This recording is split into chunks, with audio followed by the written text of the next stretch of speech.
खोलो केवाड़िया हो खोलो के सब गांव के जनाइए देबू खोलो सीरियले तारा दिन भर देखे में लग जाला।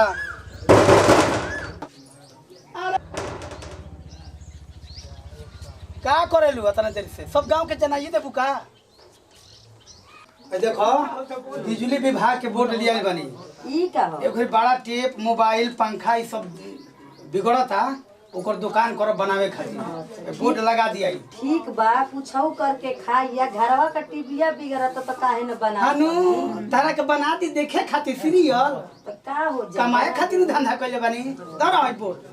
80 से धर टांग दिया ब्रैकेट सीरियल देखे में बसबू का दरवाजा पिटले जी मोय गांव के जना दिए देखो तो रिपोर्ट बनवाई के लिए बनी देख लो कृषि विभाग कहां से लेनी ओजिए से फिर लेनी है। हां कृषि विभाग देख लिखल बानू ई कृषि विभाग लिखल बा ई हां अरे जानत न खुनाव का जुग आइल बा कंप्यूटराइज सिस्टम चलता अगर ओरिजिनल नाम लिखवा दे त लाइसेंस के जरूरत पड़ी पागल कहि के धर बोर्ड ब्रेक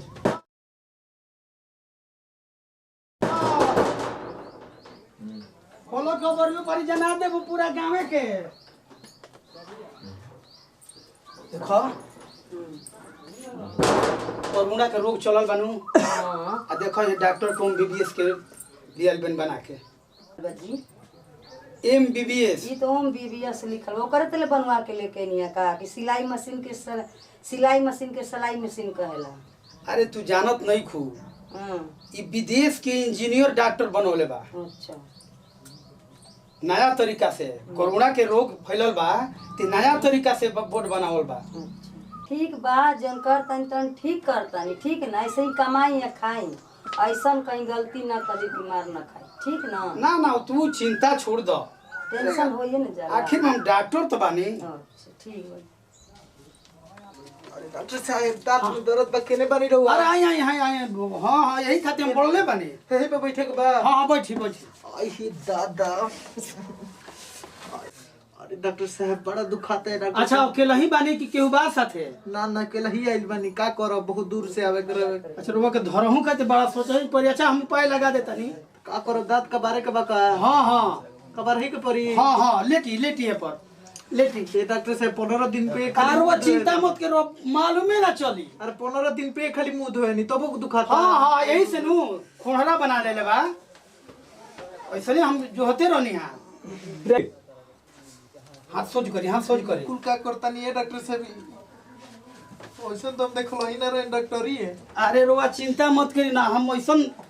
सीखत नहीं किनु हमारे पे अरे रोवा चिंता मत कर बहुत हम इलाज कोई नहीं नहीं आइल बानी अभी अरे ना जी बहुत हम रोग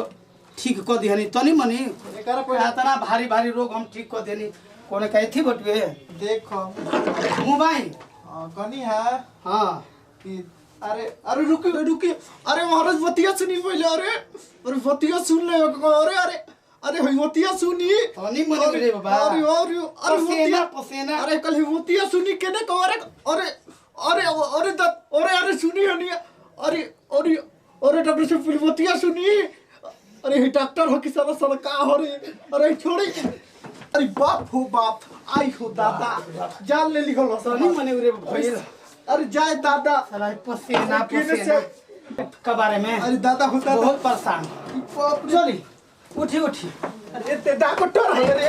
अरे साला पूछले कि दांत का बारे अरे दौड़ो होई दांत दुखात रहो तो होई कबर ले अरे दौड़ो लगे दादा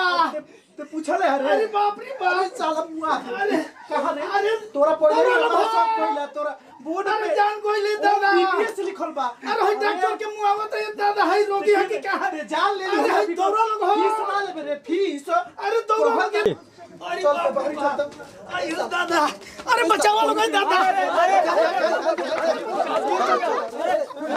साला बोला था कि एकरा पहले ही शौक हो गया हम टीवीएस लिखत है साला तो हमरा दांत का बारे के तो पाए आ रहा दांत का बारे हमारे पीछे कौन है कि साला सिखा सब दादा चोरी कर रही रोसरी ठीक बा रोसरी ले बांध देला से गोड़ामा हथवा चिचिला मुहवा में हथवा लगा दिए तो अब खबर ले